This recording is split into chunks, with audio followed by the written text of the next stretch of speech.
ئەمەوە بڵێم لە زۆر وڵاتی گەشەبەشی دنیادا خانەنشینبوون واتە چنینەوەی بەرهەم و خەرمانی ماندووبوونەکانی ڕابردووی تر تەمەنی ئارامی و تەمەنی گەشت و گەڕان و ئیسراحەتە.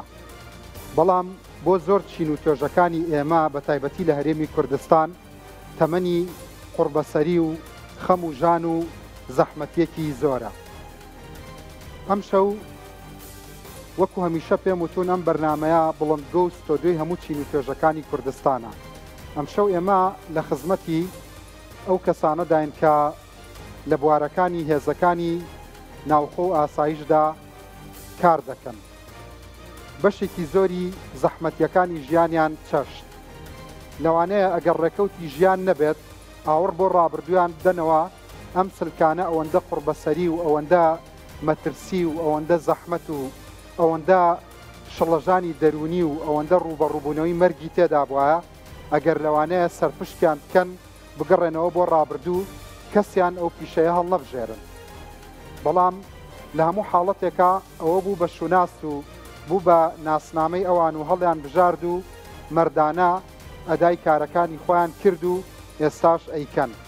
ئەو کاتانەی کە ئێمە لە شیرینی خەوداین ئەوان ڕەنگە بۆ کارە هەرە سەخت و قورسەکان لە دەرەوە بن، بۆ پاراستنی ئاسایشی وڵاتەکە، بۆ دەستگیرکردنی ئەو کەسانەی کە مەترسین لەسەر کۆمەڵگا، ڕوبەڕووی گولەی هەڵاتوانە بنەوە، ئەچن بەسەر تاوانی قێزەونی ئەوتۆدا کە تووشی شڵەژانی دەرونی وایەنەکە. خۆتان بینیوتانە لە فیلمەکانی هۆلیوودا ڕەنگە بینینی خوێن، ڕەنگە بینینی تاوانێکی قێزەون هەتا بێ بە مۆتەکەیەک و لەسەر دڵ و دەرونی ئەوان بمێنێتەوە.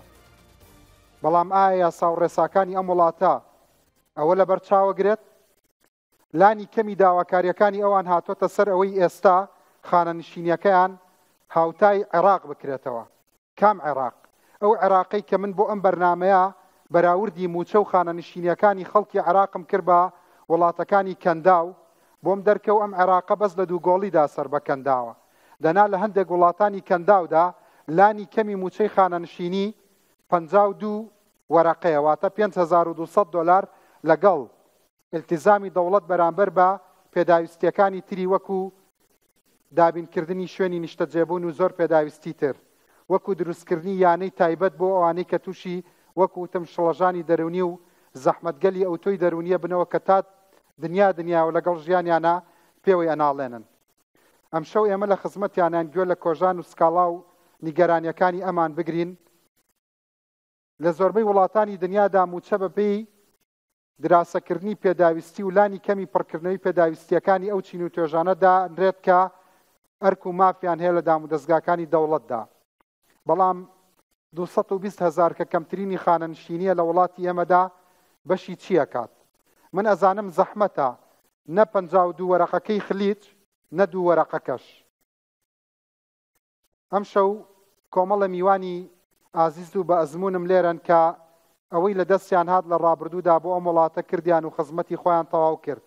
بەڵام گوناح نییە دوای 38 ساڵ و 40 ساڵ خزمەتکردنی ئەم وڵاتە بە خانەنشینیەوە کە تەمەنی ئیسراحەتە ئێستا لەناو ئەم میوانانەما کە ئەیبینن تێیدا خانەنشینە. دوای 38 ساڵ خزمەتی بەردەوام بەبێ واستە پلەیان وەرنەگرتووە، ئەوان زەحمەتیەکانیان چەشتووە، هێشتا بچن حەماڵی و کاری زەحمەتی ئەوتۆ بکەن کە نە جەستەی ئەمان بەرگەیەگرێت نە شەهامەت و شکۆی ئیشەکەیان لەگەڵ ئەو جۆرە کارانەیە ئەگونجێ لەگەڵ ئەو پەڕی ڕێزم هەموو کارێک شکۆی تایبەتی خۆی هەیە. بەڵام ئینسان بۆیە لە وەزیفەدا ئەمێنێتەوە، ڕاناکە، فیرار ناکە، زەحمەتەکانیە چێژێ بۆی کە لە ئایندەدا ئیسراحەت بکات.